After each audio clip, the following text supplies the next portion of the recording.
Let's spend a few minutes talking about wireless threats. There are so many ways someone can attack your network.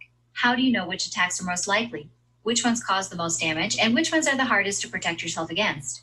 Well, you learn about attacks. The more you know about how attackers work, the better you'll build defense for your network. Let's take a look at some common network attacks. The first one we want to look at is an evil twin attack, which uses rogue wireless access points. Basically, an evil twin attack is when an attacker sets up their own wireless access point that uses the same SSID as another one in the local area. For example, let's say this wireless access point is set up and configured, and it has the SSID airport. The attacker sets up another wireless access point and assigns it the exact same SSID airport. Then the attacker jams the connection to the legitimate wireless access point by sending out a stronger signal within very close proximity to the real wireless access point, turning itself into the AP's evil twin. When an unsuspecting user comes along and starts up their laptop, they're just going to see one SSID called airport because the evil twin signal is so strong. They'll assume that's the network they're supposed to connect to. So they connect to the WAP with the SSID airport, totally unaware that they've just connected to an illegitimate access point. The frustrating thing about this attack, especially if it happens in a public place like an airport or a cafe, is that you don't need a real wireless access point to set up an evil twin attack. For example, suppose you're sitting in an airport. If you have a wireless access point sitting on your lap, plugged in and running, the other people are going to see that and be suspicious. Instead, the attacker will configure the network interface in a notebook system to emulate a wireless access point. This makes evil twins APs very difficult to track down. The attacker looks like an everyday traveler working on their notebook while they're waiting for their airplane when they're actually setting up an evil twin attack from a notebook system. If they think someone's detecting them, they can just switch the wireless interface off on their notebook and the attack disappears. The other problem is that because the evil twin notebook system is probably situated physically closer to the victim than the real access point, the evil twin signal is much stronger. The victim is probably going to connect to it instead of the real AP. A device connected to an evil twin is vulnerable in several ways. The attacker could do something as simple as just sniff the wireless communications that are coming from the victim's device. In fact, the attacker's system may act as a router or a bridge and connect to the real access point. Even though the victim is connected to the wrong access point, they can still access the internet. This is when the trouble really starts. They might access their banking website and run transactions.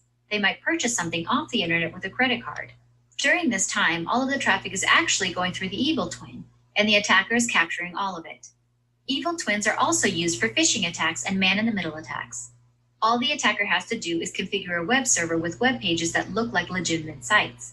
When the victim tries to connect to these sites, they'll pull up a web page from the laptop that looks and acts just like the legitimate web page. When they enter their username and password to place an order or perhaps enter their bank account number for online banking, their personal information is captured on the attacker's device. The false website sends an error message to the victim indicating that the service isn't available. The victim doesn't realize that they just gave valuable personal information to the attacker. So what do you do if you suspect an evil twin attack is happening? They're actually kind of hard to track down because they're very mobile. The attacker can just turn their laptop off, walk down a hallway, and disappear. To detect an evil twin, you need to use some type of site survey tool to identify where the radio signal is coming from and track it down. After you've figured out what device is causing the evil twin attack, disable it, shut it down, or get the device off your wireless network. Now let's switch gears and look at a second wireless attack called war driving. War driving involves an attacker driving around in a car looking for wireless networks that are either unsecure or that have a level of security just low enough that you can connect to it without drawing attention to yourself.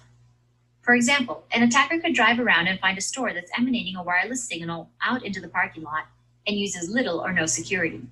The war driver can simply park their car outside of that establishment and then use various tools that are readily available on the internet to crack the encryption and gain access to that wireless network.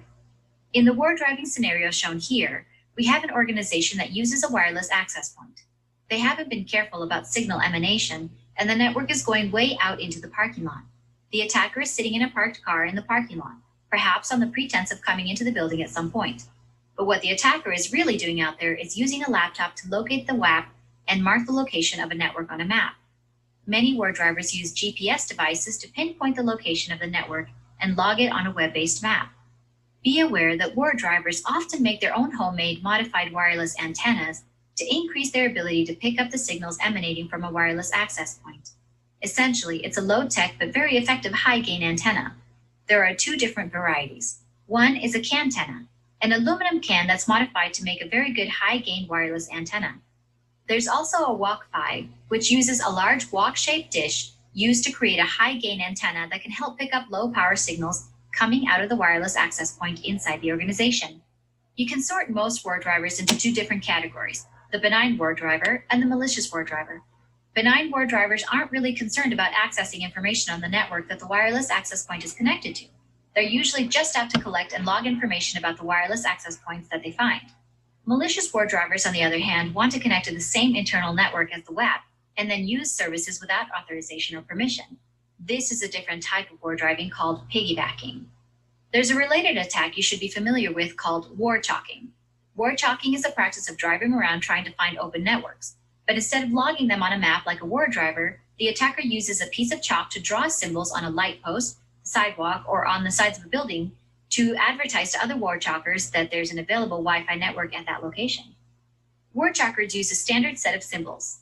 The first symbol here is for an open network, one that's accessible and doesn't have any network security. The SSID is written above the circle. A closed network, on the other hand, that isn't accessible because it uses heavy security is denoted by a closed circle with the SSID written above it.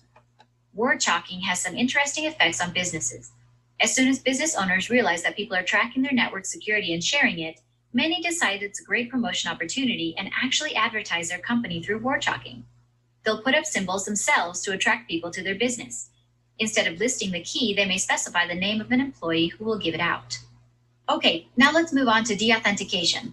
Deauthentication is a type of denial of service attack where the attacker spoofs your MAC address and uses it to signal a network router and deauthenticate or disconnect you from the network. This is important because it can be used to stage an evil twin or man-in-the-middle attack. Some hotel chains have been fined by the FCC for using deauthentication to keep guests from connecting to their own wireless hotspots to force them to pay for wireless internet services at hotels. The next type of attack you need to be familiar with is called packet sniffing. For the most part, packet sniffing on a wireless network works the same way as on a wired network. On a wired network, you configure a network card to operate in promiscuous mode so it can accept all packets coming across the wire, not just the ones that are addressed to it. This lets us gather all kinds of information about the data being transferred on the network. We can potentially gather usernames, passwords, or other sensitive data in this way. On a wireless network, it works in pretty much the same way, but packet sniffing on a wireless network is called snorting or snarfing. Instead of sniffing electrical signals on a wire, the attacker captures radio signals that are broadcast by wireless devices. To do this, the wireless network adapter on the attacker system is set to monitor mode. In monitor mode, the wireless network card listens to all the raw packets in the radio waves without ever having to associate with the wireless access point. Because the attacker is simply listening to wireless transmissions without actually connecting to the network or transmitting data, nobody knows that they're capturing data from the network. There are lots of software that do this available on the internet. They will set your wireless network interface into monitor mode and then capture all the radio signals they can. Then they display the contents of the network transmission so you can see what's going on. Some of the most common packages used to do this are AirSnort, AirCrackNG, and Wireshark. AirSnort is actually kind of old. It's been around for a while. AirCrackNG is a modern utility that also sniffs wireless transmissions. It includes utilities that can be used to crack WPA or WPA2 encryption. Wireshark is one of the most widely used wireless sniffers. If your wireless interface doesn't support monitor mode, you can use an AirPCAP device with Wireshark. AirPCAP is a USB-based 802.11 radio designed to capture packets and interface directly with Wireshark. These are some of the wireless attacks that you need to be familiar with as a security administrator. This is not an all-inclusive list. There are many other types of attacks, and they evolve day by day. A year from now, brand new attacks could be in place that we haven't even thought of yet. That's it for this video. In this lesson, we looked at several wireless attacks.